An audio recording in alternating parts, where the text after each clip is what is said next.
Hi, Hey Monica. everyone. How are you? And where are you connecting from right now? Currently I'm in Stockholm, so lucky you, it was correct on the poster. Connecting from Stockholm, the capital, the Nordic capital of Startup Valley, I would say. Okay, amazing, amazing. So before we jump into today's topic, we'd like our community to know a little bit more about what got you interested in ecosystems and innovation. Let's start there. So let's tell us your story. How long, how short, that's up to you.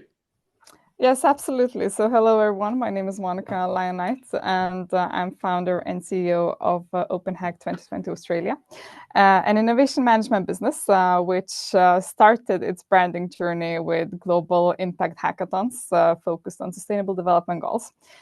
So when I started this journey, it was really all about impact, making and scaling the impact, the positive impact that I've seen we're doing during such events as hackathons and different innovation collaboration sessions, and to take those ideas into action. And that was something I was really looking for in the industry. I couldn't find it. Therefore, I started my own journey with the mission to include as many as possible change makers worldwide. So that's shortly about the business. When it comes to my journey, getting into innovation and becoming the change maker that I wanted to see around me, it really started early on when testing different things, when volunteering during my high school years, and before that, even being part of art education and global citizenship education. And I think it really defined me early on to have a local focus. So think globally, act locally with responsibility, ethics, and having sustainable development in mind, because sustainable development goals was always there in my curricula. So I feel like it was always naturally thinking about all these things that whatever you take action on, you have to come back to if it's fair for everyone, if it's going to improve lives of people around you, and can you scale it? Can you make that impact globally? Now, when it comes to the industry, when it comes to innovation management, it's been quite a journey because I've been in quite many industries, to be honest. And I think we live in times when each day is a new opportunity to pivot in another industry and another one. And eventually I ended up in tech because that best defined my need for novelty and new things happening all the time and just keeping the pace. I think this combination with tech and creativity really defined my interest in innovation management, simply because as a professional artist, I currently have a traveling exhibition in Europe about the notion of freedom, seeking freedom, which discusses what does freedom means to you personally, what does freedom means to the nation, what does freedom means to the whole continent, and how to build peace worldwide, something very essential these days. So currently it's exposed in France, and it's a journeying exhibition that invites people to discuss these important discussions that we're currently missing out on big times. I feel like because everybody's discussing about the bad things happening, but nobody really focuses on solutions that will be sustainable. So that's the artist side coming in when it comes to technology. And in technology, I feel like it's so much about creativity, the way we do things, the way we optimize things. And in general, it has to do so much with human behavior. And combining these two aspects, that's where you have me pivoting in any industry. I feel like having an interest. And when it comes to hackathons, well, I started as a hacker myself. So I went to some Mhm. hackathons in Europe here and there. And eventually I was headhunted to project manage some hackathons because of my project management skills. So thank you to my alma mater, Stockholm University. I think my best decision in grown up life was to choose global management bachelor's degree to study. Mhm. Mhm. And I think that really gave me a good basis, combining my passion for new things and getting involved in project management at the same time, getting the academic background, how to do that. So, and I spent quite some time with Stockholm University as well as their representative for international partnerships, collaborations worldwide, as well as teaching their students when it comes to management sections. So, I feel like it's very important to connect the academia with the industry. Mhm. And I was always purposefully placing myself to be the connection between the two. And I think I still do that since I published also one of my theses about using hackathons for creation of UNESCO learning cities. So in particular, how hackathons can be used in order to create learning opportunities in organizations, companies, and different settings worldwide, how that as a concept can be used.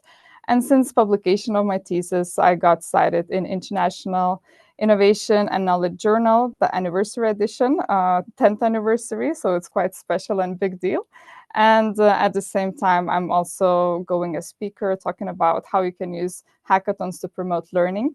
And UNESCO been actually encouraged and started doing policy, educational policy making hackathons every month in 5 different languages globally since the publication of thesis. So if I give any advice early on, I would say always choose the passion to research on and stick on your way. I think that's essential. Very interesting background, tapping into several different spaces, several different verticals. And I think every time you have identified an interesting combination, you talked about uh, like creativity in tech being a combination, and then ideation that comes out of hackathons and trying to, I think one of the main issues with all ideation is ideation happens and then nothing happens. What do you do after ideation? So that's where you use the word action very early on, like we take it from an idea to action, I think, which is very important. Otherwise, great ideas just sit and die, and that you don't want. So I think great work. If we go to, let's say, the innovation part of it and collaboration part of it, what's your experience there? Like why collaboration works than working in silo, for example? I think it's essential when it comes to scaling collaboration um, as a part, because also when I did the thesis research, what I was actually looking for is to what extent people learn. But honestly, my discovery was that the main skill that people practice during hackathon events, for example, which I was observing and then interviewing people as well on their perception of learning, was actually collaboration. And it kind of comes as a surprise because also depends how you do a hackathon, but definitely hackathons that are promoting sustainable development or something to do with scaling global impact, like positive impact in your communities, they are much more prone for collaboration on so many levels than the purely commercial hackathons that has prize money, and that's the only reason people come to these hackathons to share their ideas. So that's something I noticed early on during my hackathon journeys, since I'm doing hackathons of different kinds. The latest ones actually that we tested out for the first time was AI hack at TEDx in Sofia last weekend, and that was very well perceived because people want to learn how to use AI tools, and we decided to make it very hands-on how you can actually use AI tools during a very short time with a lot of Hmm. time pressure. And actually the results were really like it impressed all participants just because we showed how fast you can actually do things by using AI. And I should also mention, I didn't do it on my own. I had the AI expert with me, which we're continuing doing these AI hacks worldwide. So keep tuned on our LinkedIn. You'll see more things happening like that. But I think it's essential, even in this case, to collaborate, because in a sense, when you want to scale impact, you cannot do it alone. You can do impact alone, absolutely, and it starts with each and every one of us how to do what you want to do, etc. But really, when you already experience that one person can be an army, so imagine if you have actually a lot of people doing things together in Yeah. collaborative way or co-creative way or cooperating on a then and then basis, it actually means a lot. And since I'm also into charity work, I'm part of Mm. Rotary International Organization, very active there, and we are like organization that has members worldwide. And in that case, when we do global projects, when we do local projects, when we do fundraising and we want to support developing countries, we everywhere we have people actually doing hands-on projects, so we know what's happening throughout the whole chain, where the money reaches, where it goes to actually to see the final result, what happens after a year, what kind of impact we do. how many girls we place back to school, for example, Hmm. Hmm. how many women we give safe environment to give birth in, how many people actually benefits from education, from food, for encouragement to be more entrepreneurial minded. So we also, for example, fund local entrepreneurs, especially women communities, because we notice that women usually are the ones that are caregivers and providers in developing countries. Hmm. So Hmm. therefore, the focus heavily goes on that side, and it covers all aspects. And I think when you, yeah, that's really great because I think one of the most important things with because impact is also not free fully from controversy. So it's very important transparency exists. So yes, anything done transparently can magnify, as in we say in marketing terms, it can go viral, which means more people can start believing in it. So it's great, and Rotary has been an international brand. It's doing work over generations. It's not that visible though, so apart from its own circle, and that's where I think an ecosystem like BRIM comes in, because it's a modern dynamic ecosystem, and we'll definitely like to sit with you and see how um the things that you're talking about in terms of innovation, ecosystem transformation, hackathons, transparency, how can that go into a very dynamic and modern platform for tomorrow? absolutely. And I used hackathons as well to get involved, for example, to get Rotary involved in this impact making Mm, in the mm, digital times, especially during pandemic when nobody could do any hands-on anymore and digital was the only way. So that's when you use such models as hackathons to bring in the stakeholders that actually yeah. can make this impact, but they have to be by the table discussing actually what is the issue here, and defining the challenge is very essential in order to succeed to get the results that you wait Mm, for. And I feel like so many people miss that out, especially people that are like, oh, we did a hackathon. Oh, it didn't work out the way we wanted. And then you ask, okay, but who organized hackathon? Did you have the key mm, stakeholders by the table defining the challenge? And at the end of the day, did you connected them with the actual solution providers to work on true. and supported them all the way? And I feel like it's so many things you can do in that environment. And of course, it's often the resource question, but I've seen so many times that people coming up with these brilliant ideas and realizing the impact that they can have if they take the action, it changes their lives, first of all, True, because true, they true. find their purpose in life. And secondly, they change so many more lives if they decide to follow their purpose. So A- it's a win-win. And since it's a collaborative environment, you meet people who become your probably lifelong business partners or something, or collaborators. So I think when you put innovation in the center and let ideas sprout, that is such a meaningful way of connecting with each other. So I think hackathons are a great tool for collaborations beyond the room of the hackathon. And about your point on resources as well, I think technology is so strong now, even with a very disjointed Discord and some other tools, you can put together an almost zero cost hackathon and then bring in external collaborators with the challenge definition, as you're saying. And I think that's very important, that somebody owns the results and say, okay, once we have the results, what are we going to do about it? Because hackathon challenge creators might not have those resources, but people who are behind this should be the ones doing this. But really good discussion. We already jumped into the topic of hackathons, and in fact BRIM has an idea of creating a social impact hackathon somewhere in May and June, so I think it'll be very interesting going forward over there. um, we started talking about global platforms, like you talked about Rotary, and then you have worked in a you talked about Sophia. You were there and you organized an AI hackathon. By the way, how long was this hackathon? Was it a single evening, full day, half day? What was the This was, format? I think, one of the record shortest hackathons in the world.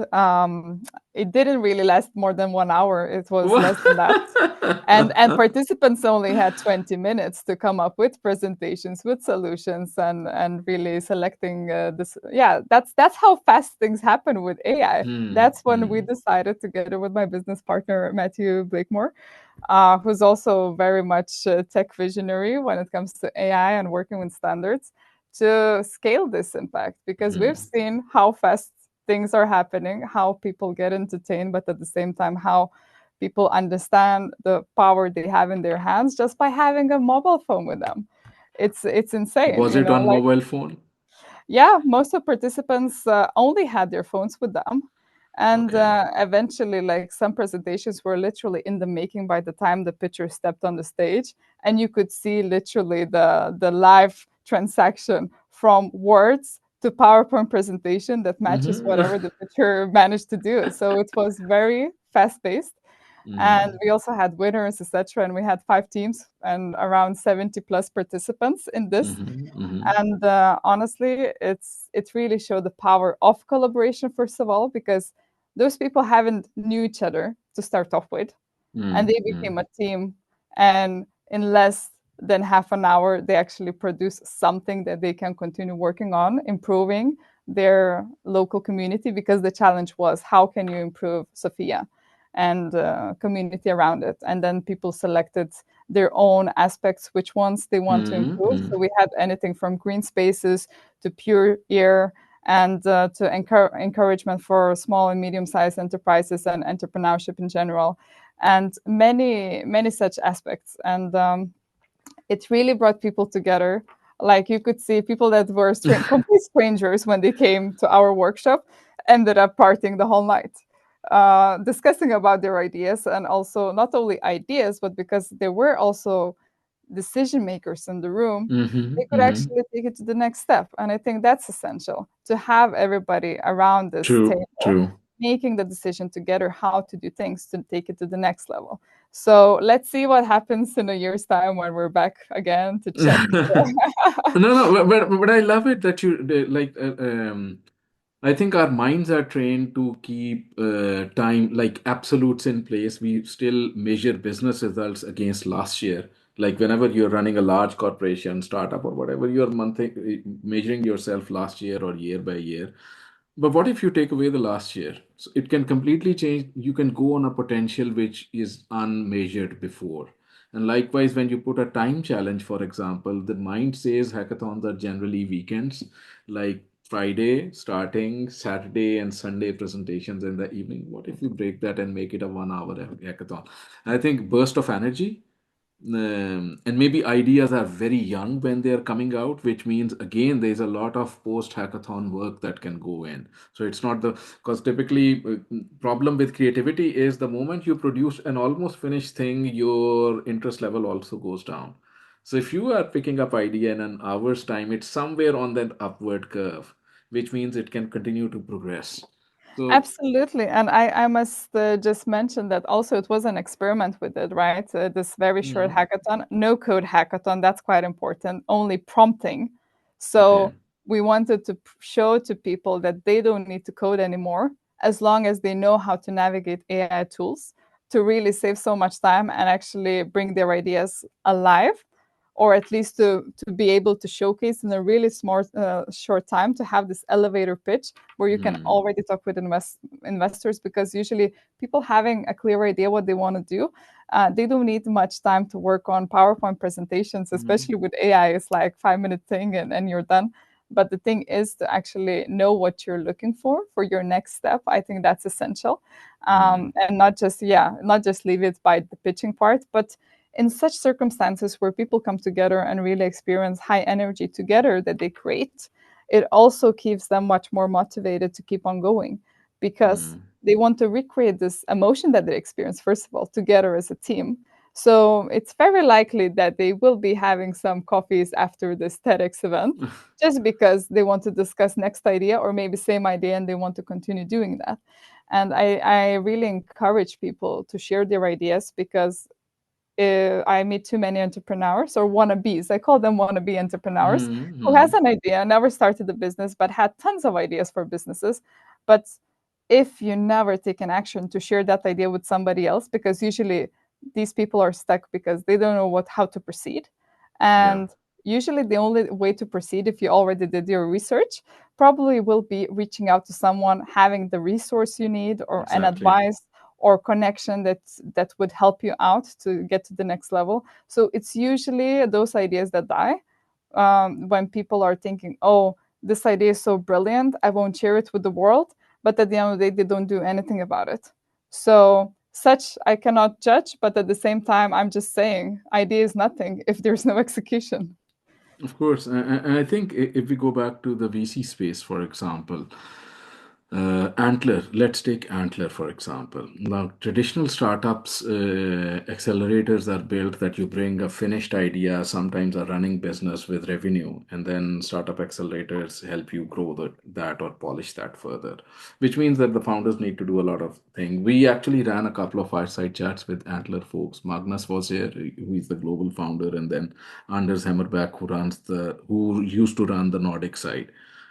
Antler, when they launched their venture capital, they just popped people into the room, and their acceleration model was okay, go in, find your co founder, build during this 13 or 14 weeks period. And that has turned out to be a global success.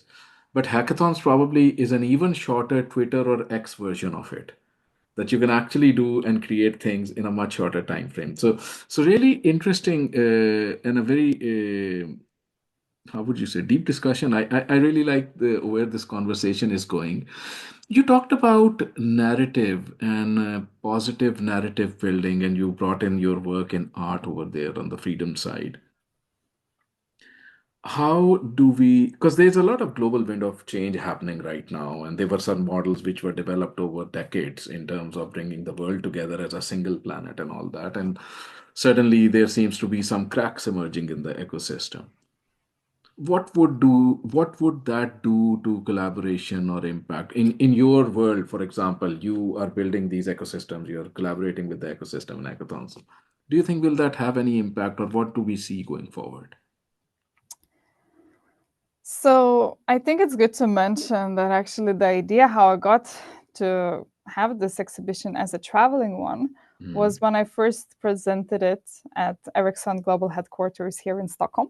mm, And it was kind of first time when a fine art exhibition was brought to Ericsson's employees. So it was an internal event. We had 200 people coming to it, to the opening of this exhibit. But it was also not a typical exhibition. It was a workshop to help people better create and connect with their inner beings. So it was really focused on art therapy, something that I became mm, very passionate when I started seeing the effects on people when I bring abstract expressionistic arts paintings that I'm doing, or I also invite people to co-create art. It really changes people's perception, also about their mental being, their mm, health, mm. awareness, and it helps them better connect with others at the same time. Because how can you be connected with others if you're not connected with yourself? So it kind of starts True. with you and then it continues. So we did this kind of experimental exhibition slash workshop where people were going around the paintings and they were also asked to discuss what they see in those, because Mm-hmm. abstract expressionistic paintings is very much up to the person to decide what you see. And one of the things I like to do is not give the titles to my names before the person decides what they see first, because it's like a psychotherapeutic way to go around it, to see the essential things that define the person's life or something that is really in their mind at this point, here and Mm-hmm. now, and also the color palette that they choose as their favorite painting, for example. That tells me a lot.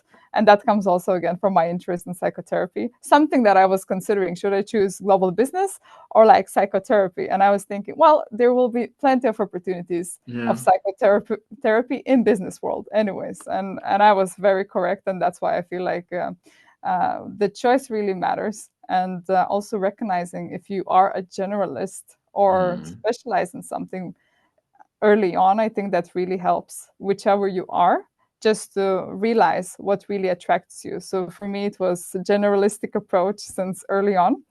And when I started seeing how these exhibitions affect people that work for big tech, and big tech that you would think it's so full of creativity, right?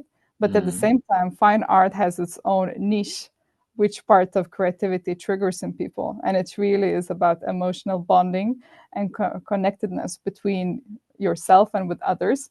So we started this as a team building exercise. Actually, it worked really well. People were so happy to see arts, and I was really not expecting that from, well, from a typical tech profile to love abstract art that much. yeah. And since then I was like, okay, I feel like I found my one of other purposes here as well, to spread my art and help people to connect better with each other. So then Mm. I had multiple openings. Did two openings in Lithuania, and that's when I started thinking about the freedom part, because with Ericsson it was much more about emotional well-being focus. But then Mm-hmm. in Lithuania at that time, it was already a lot of discussions with NATO, a lot of trainings, and it's becoming the center of it. And the places I got to exhibit was also by the borders, Okay. with the conflicting party. Mm. And that's when I was thinking, well, in these places, also historically, people had so many things moving around that Mm. I decided to facilitate these discussions about seeking freedom. So in Lithuania, I had two spots in Rusna and Tauragė Castle. And Mm-hmm. then in Poland, in Gdansk, also city known for its freedom fights historically. And then in Slovakia, and eventually now it's in France, the city where Napoleon Bonaparte was raised. So I'm also preparing a special edition of that exhibition opening, which already is exhibited, but I will be also meeting people there. Just to discuss, also historically how it's important to know history, not to repeat Mm. it, and to learn from it when it comes to peace building. And I think these type of gatherings really brings people with purpose to actually discuss things that matter.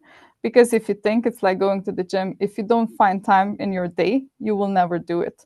So True. I feel like it's creating people excuse to come, be there, and actually take that time out of the day to spend on discussions that really matters long term. Amazing. Monica, tell me, let's try to bring it to the entrepreneurs that are starting their, well, because Startup Grind is an entrepreneurs community. People who want to make positive change in the world, how should they get started? Are we saying is hackathon the only way to get started, or where do you start as an entrepreneur if you have the burning desire to make positive change in the world? Honestly, I've seen most lives change during hackathons because it can be so groundbreaking, especially if you give it all. Like people would come to me after 3 days of not sleeping, hacking, and asking before their final pitch. So they're sleepless, sleep deprived, but so happy that they're asking when is the next hackathon? When can we sign up? They haven't slept for 3 days in a row. And they're already wanting to sign up for the next experience like that. And those people are actually the ones that change their life the most, because doing such very immersed experience, because a hackathon usually is very immersed, you have no time to think about something else. So it's purely focused on one thing only. And I feel like in these days, when we have so many distractions around us, starting from phones and social media, to people that also are looking for their purpose but are really bad at finding it, I feel the focus part is something that a hackathon can give if you sign up to it 100%, if you dedicate yourself. That's when I see people changed. But in a daily basis, I think it's Mm-hmm. important also the way I experienced it, the way when I felt that I need to do something about it. It's by, exploring different opportunities that comes along the way, or creating these opportunities for others. Because I think it goes both ways. At some point, you are the one getting invited to things, but also you need to remember that you are also the one that could invite people to benefit from some kind of opportunities in order to create better good. And I think ethics matter when it comes Yeah, to yeah. deciding that you want to do positive impact. That's why I highlight positive impact, ethical hacking, all these things that I feel like we need to be precise when we discuss about particular aspects of it.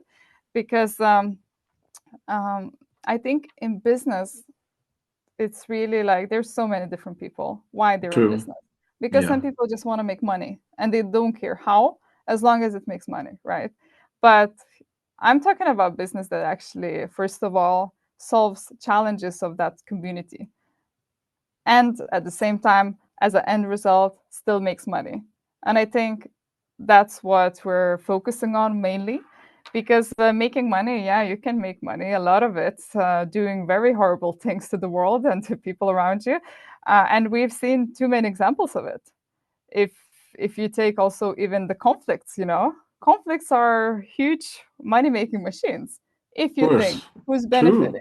So, and I'm talking, with having a thing for United Nations, absolutely my old love, so to say, because that's kind of the only organization that managed to survive through decades, and Rotary was actually one of the founding members Mm, of that. mm, mm. And therefore, like supporting such organizations with purpose to help the world, even if sometimes it's hard to find common basis, because we also need to think that such organizations bring people from all around the world, coming from different cultural backgrounds, being True. raised in very different circumstances. And now we also see more and more the generational clash, what people Yeah. think as generation wise, what is, let's say, ethical, what is common sense. I think common sense is a very interesting concept when it comes to Mm, mm. generations, even in workspace. What is ethical behavior in a workplace and ethical behavior elsewhere when you're outside of work? I think it's essential conversations, and these organizations more or less manages to facilitate these opportunities for people to meet, discuss, but also learn from each other. And I think Mm. lifelong learning, that's the main skill that everybody should focus on, also in AI empowered times. Yeah, I think excellent points over there, and I completely agree with you that conflicts or whatever good, bad, or worse, whatever is happening, somebody has a motive. So if there is some good happening, somebody would have good intentions. If something bad happening, somebody is doing it with bad intentions. So there's a different industrial order running to kind of run the bad intention. So I think you're absolutely right there. But I also think that global ecosystems that were created, they were like organizations like United Nations and all, they were created in different times, in different, like the pace of society has changed so much, so the power structures need to be given a version 2.0 or 3.0 or a 4.0 to align with the current times, because the way of passive collaborations at that time would not match the breakneck speed of 1 hour idea creations that are happening now. So I think the pace of the things, like for example, what we see in political infrastructure right now, things can happen very fast, and you don't have control mechanisms to safeguard the systems built over generations, because that control mechanism doesn't exist. You cannot take back a decision. So I think it's very important to look at the entire ecosystem building an impact with a very different angle, as you're saying, generational gap. Like for example, in politics, a generation second or the third generation is probably never in the decision making role, while they are the most impacted ones, because these are the people who will be securing their first housing, they'll be securing their first cars or whatever. But all those decisions on all those student loans and how the interest rates are worked out by 70 years old. So I think there is a lot of issues in the world, and issues are good because then people can be solvers as well. So really good, Monica, to have you with us today over here. And I had one last question: how do we build? Because I'm a strong believer, when people come from different backgrounds, from different nationalities, from different areas, magic can happen, because you can then have something in center which represents something which everybody can stand for. How can we enable diversity, or how can we make initiatives, innovations more diverse? Is there a magic around that? Absolutely. There's always magic when you have people coming together for a good cause as well. Hmm. So I'm thinking also back to the times when I started the Open Hack 2020 Australia, which was started in 2020, and now we're 5 years old, which is very exciting. Officially grown up. But I'm thinking also the fact that I started that initiative and business with the purpose to scale impact. And so we have this line of hackathons that we did since then, Hack for Future, it's called, and it's hashtag Hack for Future, simply because we would focus on challenges that are hacking Hmm. things, ethical hacking, in order to solve challenges such as, at that point, when we launched the first one, I remember one of the pressing challenges was bushfires in Australia. So Hmm. Australia Hmm. had the worst bushfires in the last decades, exactly the time when we launched the first Hack for Future. And well, it's very important that you actually, call the firefighters, especially the entities in the rural services that are actually there, going places, doing things, and say, hey, maybe we can find a better way how you can predict where the fires Yeah. might go. using technology that already exists, and I focus on this, already exists, in order to find ways how that could be optimized and used better. But for that, you also need to have different mindsets. And to have different mindsets, I think diversity is essential, both when it comes to background, cultural background, but essential when it comes to disciplines. What kind of disciplines you bring to the table. And if you look at hackathon concept, it started as a very techie, very nerdy thing, only developer thing. These days, Hmm. hackathons are much more broader. And that's Yeah. when I decided also to focus on helping UNESCO to advise them how they can use the hackathons, because by the time I met their head of lifelong learning department in Hamburg, they had no clue what hackathon is. And I decided to make it my purpose at that point to advise such organizations that they also can use such tool by bringing their specialists around the table. But it has to be diverse and not like one single discipline minded. And with Hack for Future, we did exactly that. We were focusing on bringing in people from the industry, people that are actually experiencing the challenges.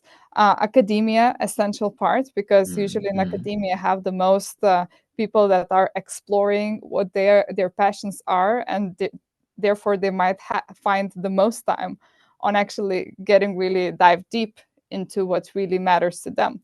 And of course, politicians are important, governments are essential when making these global impacts. So having governmental representatives that actually work with these projects, I think, is also essential to scale this. So if you think you have very diverse stakeholder groups, but also diverse backgrounds when it comes to what people specialize in, what passions lies, and each team, ideal team, should have a representation of different kinds, especially when it comes to designing the solution, that True, true. you need to have not only developers, and these days sometimes you don't even need developers anymore, because there's amazing tools out there that help people without no coding background to do things.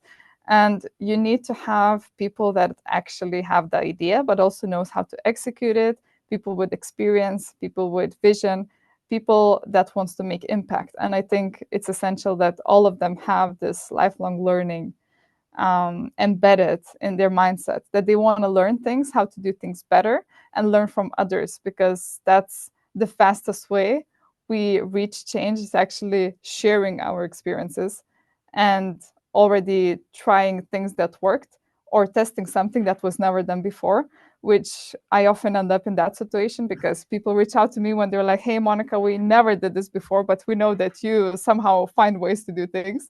And that's when you have the next hacking opportunity, so to say. Very good. And I love your point on when you say it's not only the diversity on the participant side, it's also stakeholder side. And I think that's very important that you have the right collaborators, stakeholders, missions drawn into the hackathon. Monica, this has been an interesting a very interesting talk. Time just flew, but we are very thankful that you could take the time out and join us on Startup Grind. You are very welcome to explore how we could collaborate on BRIM. So let's talk about that separately. And community, I've already seen somebody has reached out. So thank you so much to everyone who joined in today, and to you, Monica, for being here, opening minds and hacking for the future. Absolutely, it was a pleasure, and let's keep on hacking. Yes, we'll do so. Thank you. Take good Thank you. care of yourself, and thank you so much, everyone.